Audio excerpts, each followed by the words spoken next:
Assalamualaikum warahmatullahi wabarakatuh. Pada hari ini kita akan belajar pelajaran seni budaya kelas 7 dengan guru mata pelajaran saya sendiri, Isda Nursida. Bab 1 yang akan kita pelajari adalah tentang menggambar. Untuk kompetensi dasar yang akan kita capai, yang pertama, memahami unsur, prinsip, teknik, dan prosedur menggambar flora, fauna, dan alam benda dengan berbagai bahan. Kemudian menggambar flora, fauna, dan alam benda.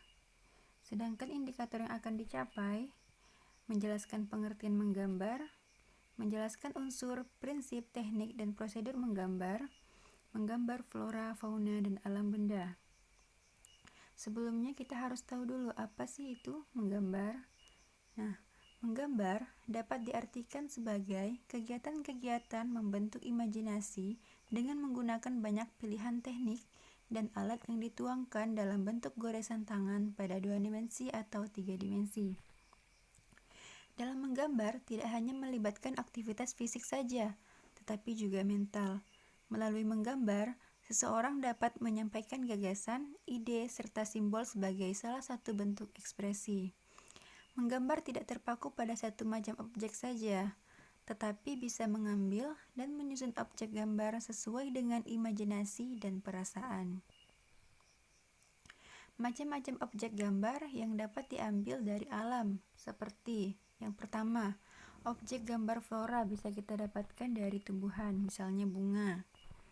Kemudian yang kedua, objek gambar fauna atau hewan, contohnya menggambar angsa, kuda, dan lain-lain, masih banyak yang lain ya. Kemudian yang ketiga, bentuk objek alam benda yang dibuat atau yang sudah ada. Contoh alam benda seperti buah-buahan, batu, awan, dan lain-lain.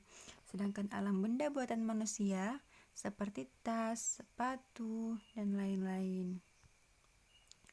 Kemudian kita akan mempelajari unsur, prinsip, teknik, dan prosedur menggambar. Sebelumnya tadi kita udah tahu apa itu menggambar, sekarang yang akan kita pelajari adalah unsur-unsur dalam menggambar. Unsur menggambar adalah bagian-bagian yang sangat menentukan terwujudnya suatu bentuk karya seni rupa. Agar terbentuk suatu gambar yang utuh, diperlukan beberapa unsur-unsur gambar, antara lain yang pertama, titik. Titik adalah unsur seni rupa 2 dimensi yang paling dasar yang dapat dikembangkan menjadi garis dan bidang. Kemudian unsur yang kedua yaitu garis. Garis adalah barisan titik yang memiliki dimensi memanjang dan arah tertentu dengan kedua ujung terpisah. Nah, ini ada contohnya garis horizontal, vertikal maupun garis miring. Selanjutnya poin yang ketiga yaitu bidang. Bidang dalam seni rupa 2 dimensi terbentuk karena keterpautan garis yang membatasi suatu bentuk. Nah, contohnya bidang segi 4. Selanjutnya unsur yang keempat yaitu bentuk.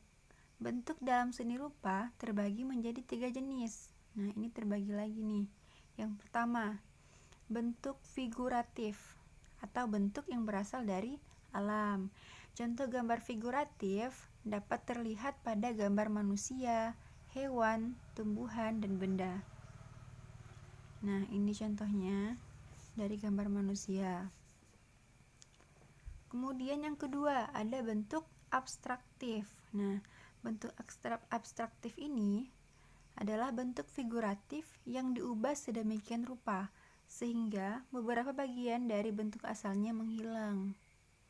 Contohnya wayang kulit, topeng, batik, dan lain-lain. Nah, ini contohnya. Ini wayang, topeng, dan juga batik. Selanjutnya yang ketiga yaitu bentuk abstrak. Nah, bentuk abstrak ini merupakan bentuk yang menyimpang dari wujud benda-benda atau makhluk yang ada di alam, atau non-figuratif, jadi gambarnya tidak jelas atau abstrak. Ini contoh gambarnya. Jadi gambar abstrak ini biasanya mengandung maksud tersendiri yang dirasakan oleh pelukisnya. Kemudian unsur yang kelima ada ruang. Ruang yang diisi atau ditempati oleh wujud bentuk disebut ruang positif. Sedangkan ruang yang mengelilingi wujud bentuk disebut ruang negatif. Unsur yang keenam adalah warna. Warna adalah kesan yang ditimbulkan oleh pantulan cahaya pada mata. Warna pokok atau warna primer ada 3, yaitu merah, kuning, dan biru. Nah, pencampuran antara warna primer tersebut akan menghasilkan warna sekunder. Contohnya ini, warna primer tadi kan merah, kuning, dan juga biru. Kemudian kita campur. Kalau merah kita campur dengan kuning, akan menghasilkan warna oranye. Kalau kuning dicampur dengan warna biru, akan menghasilkan warna hijau. Nah, bagaimana kalau warna biru dicampur dengan warna merah? Akan menghasilkan warna ungu. Kemudian unsur yang ketujuh, yaitu tekstur. Tekstur adalah unsur seni rupa yang memberikan watak atau karakter pada permukaan bidang yang dapat dilihat dan diraba. Jadi bisa kita rasakan teksturnya apakah halus atau mungkin kasar. Nah, selanjutnya yang akan kita pelajari adalah gelap dan terang atau tentang cahaya. Pengaruh cahaya yang dapat memberikan nilai keindahan karya seni meliputi cahaya alamiah dan juga cahaya buatan manusia. Apa itu cahaya alamiah? Nah, cahaya sebagai unsur alam, contohnya, jadi berasal dari alam, yaitu sinar matahari atau bulan, cahaya petir atau mungkin cahaya api. Bagaimana dengan cahaya buatan manusia? Nah, contohnya cahaya lampu, baterai, dan sebagainya. Nah, ini cahaya yang dibuat oleh manusia. Oke, sekian untuk pembelajaran yang pertama. Akan kita lanjutkan pada part video yang kedua. Untuk materi selanjutnya masih pada bab 1, yaitu tentang menggambar. Sekian, wassalamualaikum warahmatullahi wabarakatuh.